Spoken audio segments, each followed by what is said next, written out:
Another week of college football. Things look good for some and not so good for others. We're going to talk about that and more here on Unfair Sports, a Hog Media production presented by Sleeper. I am your host, Jay. Thanks for pulling up here on the YouTube channel and listening wherever podcasts are downloaded and listened to while you're here. Please wipe your feet, like, subscribe, rate, review, give us 5 stars. You don't think we deserve it?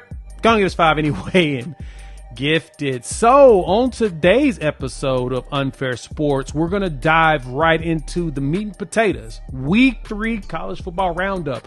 Lots of big games in the SEC for the most part. We got questions. Is Arch Manning broken? And Clemson feels like they're Clemsoning again. We're going to break all of that down.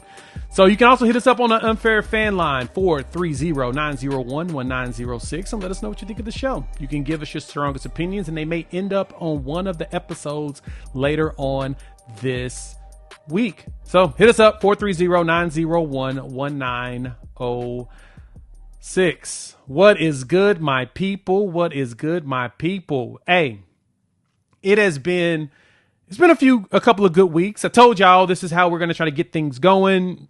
Still doing a little additional negotiations, but shout out to our sponsors over there at Sleeper. They, if you're not doing daily fantasy sports with them today, you are missing out. Check them out and use our promo code UNFAIR, and they will get you a 100% match on your first $100.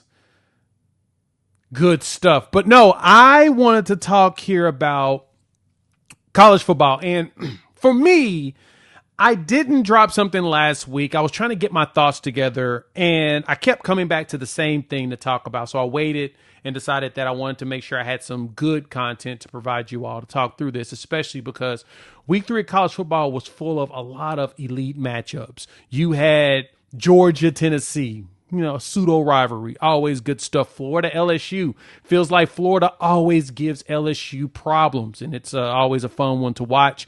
And then, of course, some ACC action where you get some upsets in Clemson versus Georgia Tech, as well as Texas A&M and Notre Dame. They had their, 1-1, and last season was great. This one was just as great. A thriller till the end, and we'll break down those slates in a second. But my point is, the one thing I learned about football, and I said this to a couple buddies of mine about this, is if you know one thing about me, you can look behind me. I'm a big comic book dude. I love comic books. I love the storylines. I love the writing that goes behind it. And there's reasons why I really enjoy it. Mainly because a lot of it gives you years upon years upon years upon years of buildup to get to certain things. Like in the MCU, they gave you basically 10 years of buildup before the battle against Thanos. Now they're back to rebuilding that as they're trying to figure out if they're going into the multiverse era, if they're going to, because Kang the Conqueror era is gone. But there's build up to it. DC Comics try to do something similar with their university and the universe, and they're trying to bring that back as well. What my point is that because of that buildup, it leads you to certain points to where you get a better understanding of teams and situations. And Clemson is one of those. And I'm going to start there because Clemson's history with Dabo Swinney, the starting point was the word Clemsoning was created, where they go out and lose games that they probably should not lose. Now, I don't want to disrespect Georgia Tech in this and say, they should not have won this game, while at the same time, we understand that Georgia Tech was not expected to win this game. Georgia Tech plays a brand of football that is borderline predictable because the quarterback's going to run. Like, that's kind of the thing.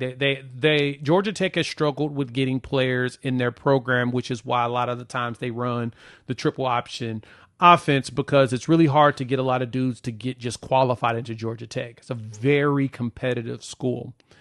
And Georgia Tech, this year now is 3-0. They gave it to Colorado to start the season. Literally, they just ran it down their throat, 300 and something yards.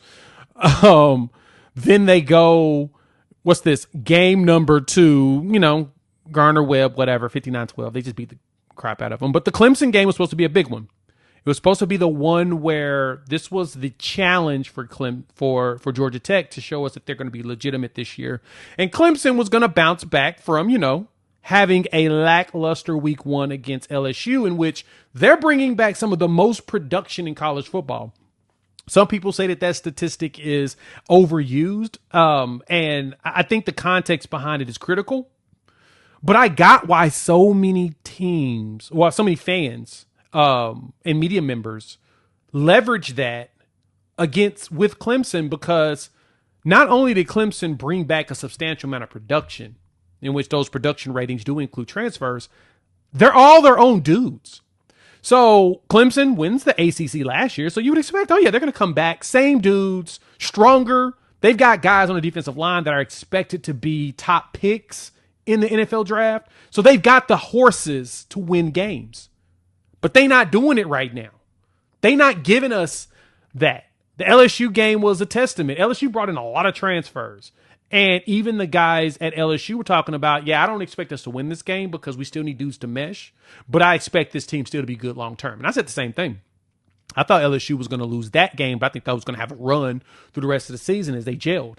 Didn't have to. He just went out there and won it. Now to 3-0. We'll talk about LSU in a minute, but this Clemson one is just an example of why I love college football, why I love football in general, because the NFL is the same. And I'll talk about the NFL on Tuesday's show, if I get around to making it. Is there's so much backstory to a team that builds up to who they are today. And that's why a lot of these expectations show up. And in some situations, they don't provide it. Georgia Tech, going back, Brent Key takes over. Even they were struggling, and he had an exciting year last year. And people were like, "Okay, that was their peak. They're probably going to go back down." And Haynes King told us all to shut up. He really did. He went out there, balled out, 200 yards passing, 100 yards rushing. He gave you the statistical game that you're like, "Oh, okay, so we probably should stop doubting this young man." 20 for 28, 211 yards. He threw the ball a lot. 28 passes.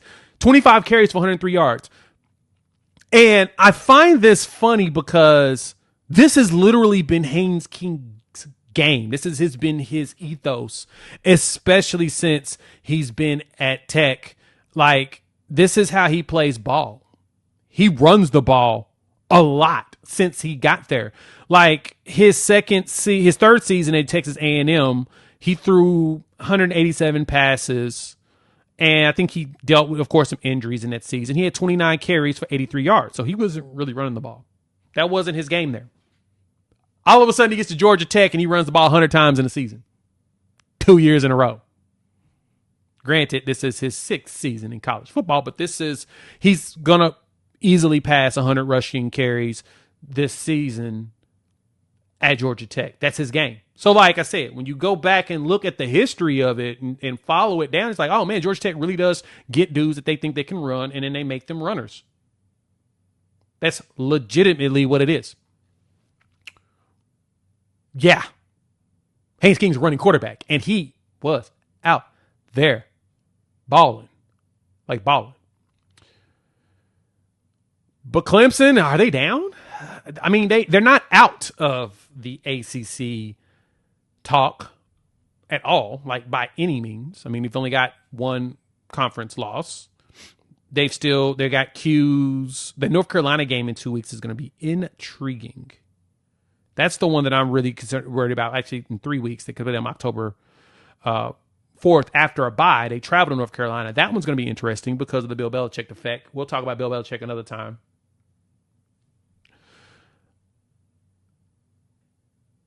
Boston College, SMU, which will be interesting. So SMU is kind of up and down right now. They got Florida State later, and then they close season with South Carolina, who didn't have too good of a game. But my point with all of this is still that Clemson is Clemsoning. And I don't know what to think about what they're going to be, because we had higher expectations for them, I feel like, than they did for themselves. And not saying that they didn't have high expectations for themselves, but it just does not look like they hit any of that. Let me know what y'all think. I want to hear y'all's comments. Let me know what y'all think in the comment section. Is Clemson in trouble? Could be. Okay, let's talk about some of these big games that happened in the SEC this week, because there was a lot of big ones for us to enjoy. Have you checked out the Sleeper app for daily fantasy football? If not, you are definitely missing out. Like today, I'm looking at this Josh Allen promo that they have on here, and they do this quite often at Sleeper. They'll give you promo options like a Josh Allen for 0.5 yards in the game. Of course, he's going to throw for more than that. So that's a freebie. You take that. The way it works is you pick 2 or more players, and you pick more or less on their stats.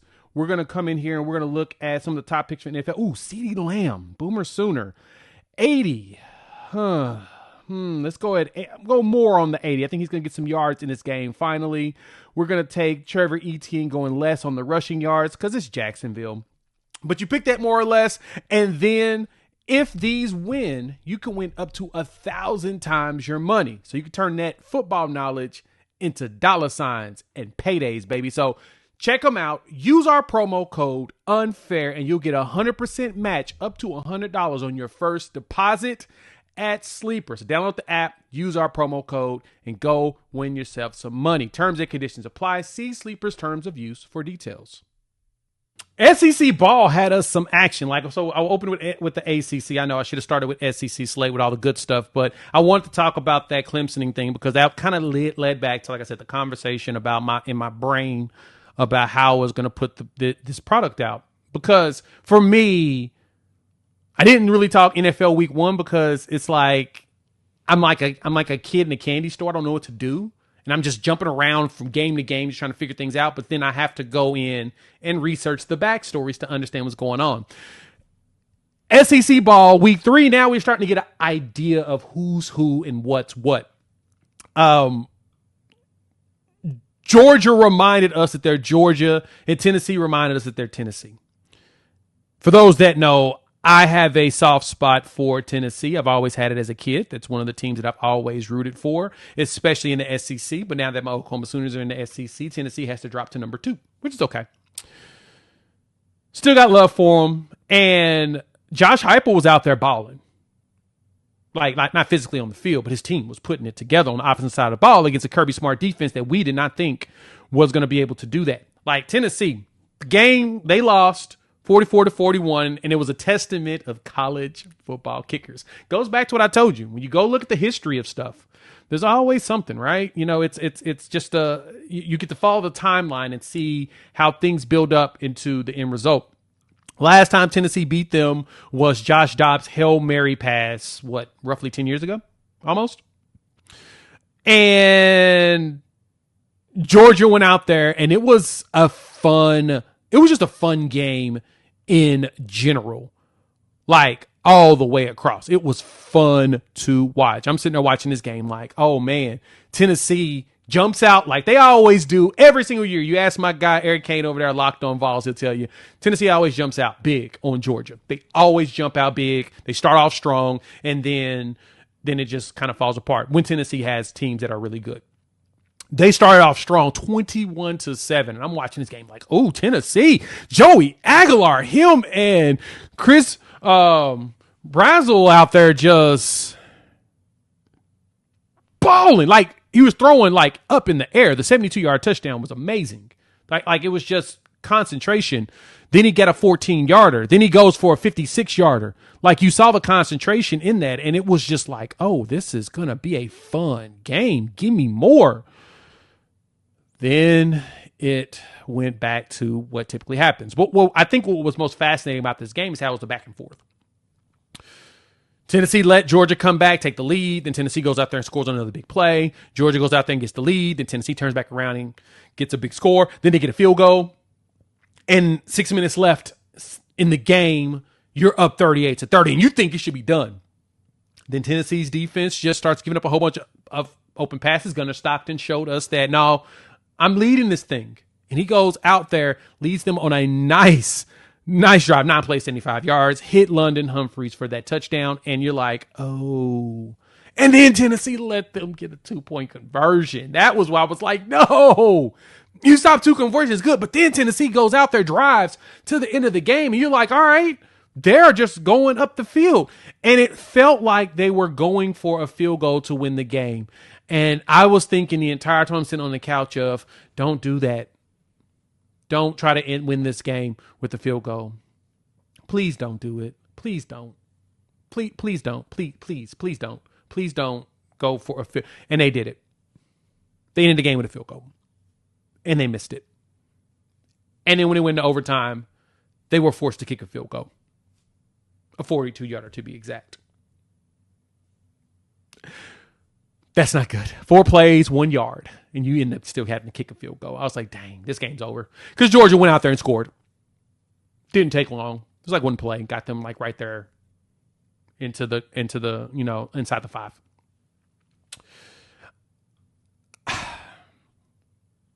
But that was a fun game. That's the type of games we enjoy about college football, because I think Tennessee's going to bounce back, because I think Tennessee is a really good team. I just don't think they can beat Georgia. That seems to be kind of the way that it works, is that Georgia just continues to own them. It is what it is. But then you go from there, you get Florida, LSU. We got questions. We're going to talk about these quarterbacks at the end. Because we got 2 quarterbacks in the SEC that we got a lot of questions about, that everybody was excited about. A lot of the weeds were placed out there. I wasn't on that weed section, but in a way I wasn't. But, I don't take blame for it. I'm just going to say that.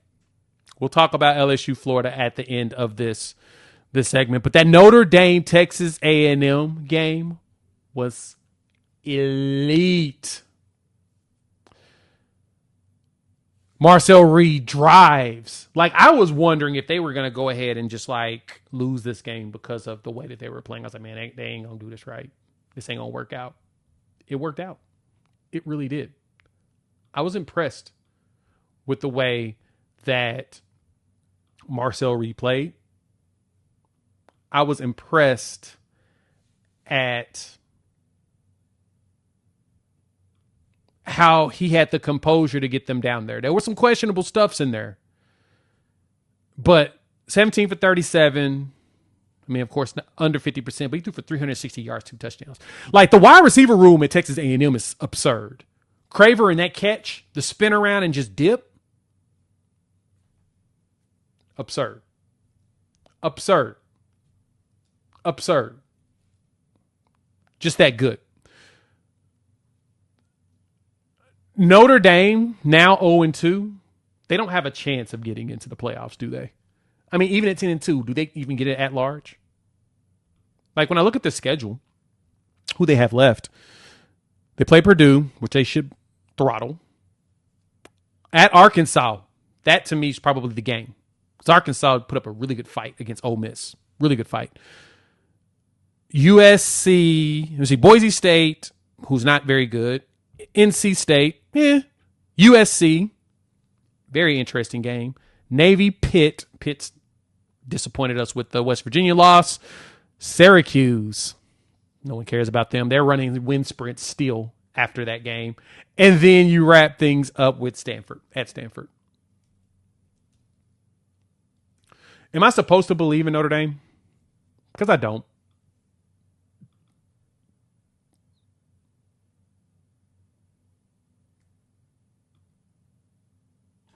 I don't know. I don't know how I feel about that one, but I'll say this. I'm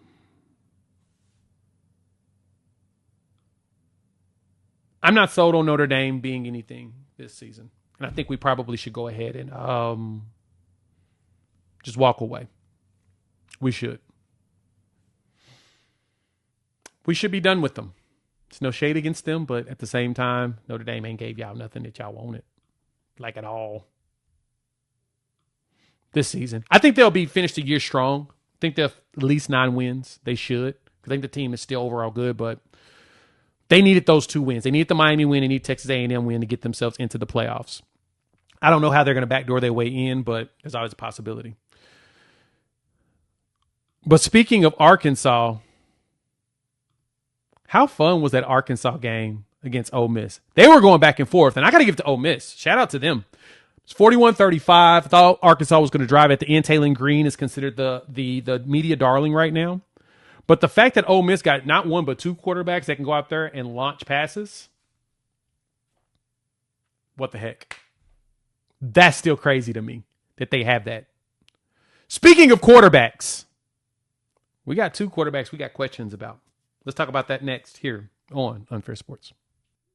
Have you checked out the Sleeper app for daily fantasy football? If not, you are definitely missing out. Like today, I'm looking at this Josh Allen promo that they have on here, and they do this quite often at Sleeper. They'll give you promo options like a Josh Allen for 0.5 yards in the game. Of course, he's going to throw for more than that. So that's a freebie. You take that. The way it works is you pick 2 or more players, and you pick more or less on their stats.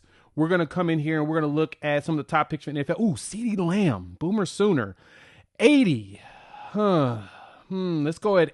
Go more on the 80. I think he's going to get some yards in this game. Finally, we're going to take Trevor Etienne going less on the rushing yards because it's Jacksonville.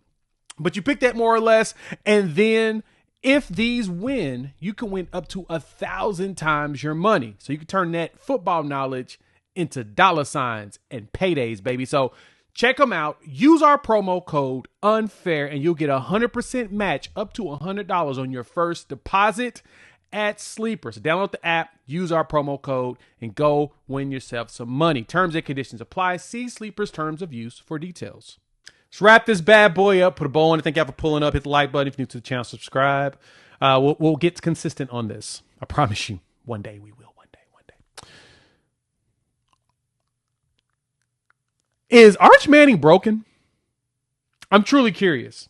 And I don't say that in a facetious way. Y'all know that I don't really talk quote unquote smack like a lot of my counterparts and friends and people that, are supposed to be cool with me, how they do me all the time. But I'm curious, though, is Arch Manning broken? They played against UTEP. Of course, Texas wins the game like they're supposed to, 27-10. But they only beat them 27-10. It was a battle of 5 stars, though. You had Malachi as well as Arch Manning going against each other. Arch ran for 2 touchdowns. And he threw one to Wingo late. At one point, Arch Manning threw 10 straight incompletions against UTEP. Texas fans are in shambles in the comment section, in the message board. They're losing their minds, their collective minds. They are in shambles. And rightfully so, because we were told that Arch Manning was going to be the savior of college football. Paul Feinbaum told us he was the next coming of a Tim Tebow. We were told everything about Arch that literally has not come true. He was 44% completion percentage against UTEP. And I get when people are going to say, oh, this is, his first time starting, blah, blah, blah. I don't argue against that at all. But I asked this question, and this is a legitimate question. Anybody can answer it. I know I'm going to have Sooner fans in here say some stuff. Maybe some Texas fans will show up and answer this for me. He's been in Steve Sarkisian's system for the last 3 years. He redshirted as a freshman. Played his redshirt freshman year behind Quinn Ewers, in which he couldn't beat him out. And his sophomore slate is him starting as a redshirt sophomore.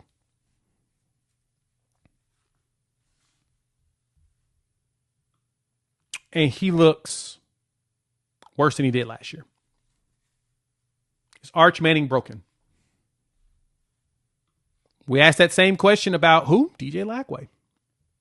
I'm not sure if y'all noticed the way he played in that game against LSU, but he threw 5 interceptions.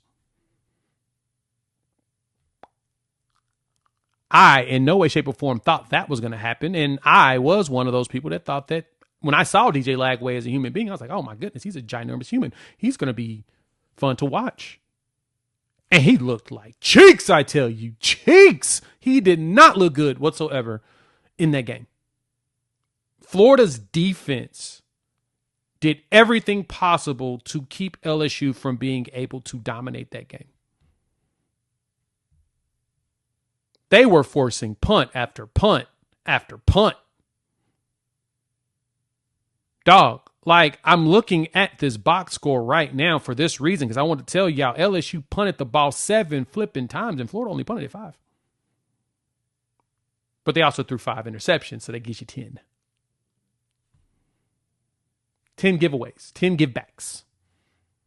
LSU had to punt the ball 7 times. Their punter had 353 yards punting.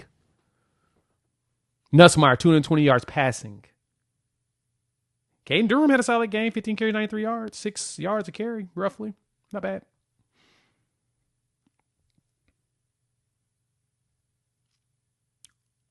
Like, LSU wins this game because they returned an interception for a touchdown is how they closes this game out, basically. They scored 1 offensive touchdown in this game. Florida's defense is for real. They play really good ball. But Lagway is not helping them whatsoever. Like I said, Lagway, similar to Arch, are they broken? The expectation going into this season is both of these quarterbacks were supposed to be dominant forces in the game. Dominant! Like, I'm for real when I say dominant is what we were expecting out of both of them, and we are not getting it. So I ask again, are these dudes broken? Should I be concerned about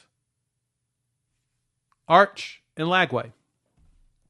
I know a lot of you are enjoying this, and I understood, as fans, we should enjoy when other opposing players are not playing very good because you got to face them and you get to do things. But I want y'all to know, though, the next game coming up for both Florida and both Texas in 2 weeks is each other, or 3 weeks is each other. October 4th, Florida hosts Texas. Now, next week, Florida has Miami, so that's going to be an interesting test to see if Lagway can bounce back. And Texas has yet another cupcake on their schedule. They actually play against Sam Houston on the 20th. They get a bye week. Just like Florida, coming off the bye, they play each other. I will be watching that game intently. Like, I will be eyeballing it. Because that weekend, Oklahoma plays Kent State, and I expect for them to do exactly to Kent State what they did to Temple. Oklahoma has Auburn coming up, though. I didn't even really talk about them in their game because the teams that were supposed to destroy their opponents destroyed their opponents in the bye week. You got that from all of your SEC schools. You got Missouri cooking the Cajuns 52-10. Auburn, got to ask questions about Jackson Arnold. 31-15 is not a good score against South Alabama. They should have blasted them. Their talent is way better. Way better. Bama gave it to Wisconsin. That was expected. Like, that wasn't that one. And I didn't even give love to Vanderbilt the way I should have. That's on me, Vandy fans. We're going to do that next time. I'm going to talk about Diego Pavia like crazy with the NFL stuff. Because Diego Pavia is one that I'm just like, he's a dog. People hate him. South Carolina losing, Sellers hurt, but man, Diego Pavia went out there and closed it out. Dog. He's a dog. And he wants the ball in his hands at all times to win those games. I guess he does a really good job of not getting himself injured by not taking too many crazy hits, even though he does. But I digress. Mississippi State killed Alcorn State like they're supposed to. So you saw Kentucky basically gave it to Eastern Michigan. They're up 28-16 at the half. Didn't think that was coming, did we? Because let me see, who was there? Yeah, Kyle. I actually didn't have Calzada playing in that game. They had Cutter Boley.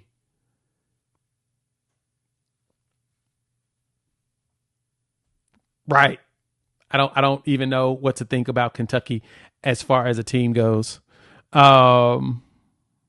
injured his shoulder. That's what it is. Calzada hurt his shoulder. He didn't play, but it's not the point. My big point is, feels like the quarterback situation is broken in Texas and Florida. I'm curious to see what they turn into when they play each other. That's the game that all of us need to be tuned into. That's the game I care about the most. It's going to be a fun matchup. So I appreciate y'all pulling up. Let's wrap this bad boy up. Thanks for joining me here on Unfair Sports. Told you all we're trying to get this bad boy going. Shout out to Sleeper for sponsoring the show, sponsoring the main channel. Go check me out over at Unfair Sports. We're talking all Oklahoma, and we're going to integrate a lot more SEC ball in there as the season progresses. So keep your eyes open for that.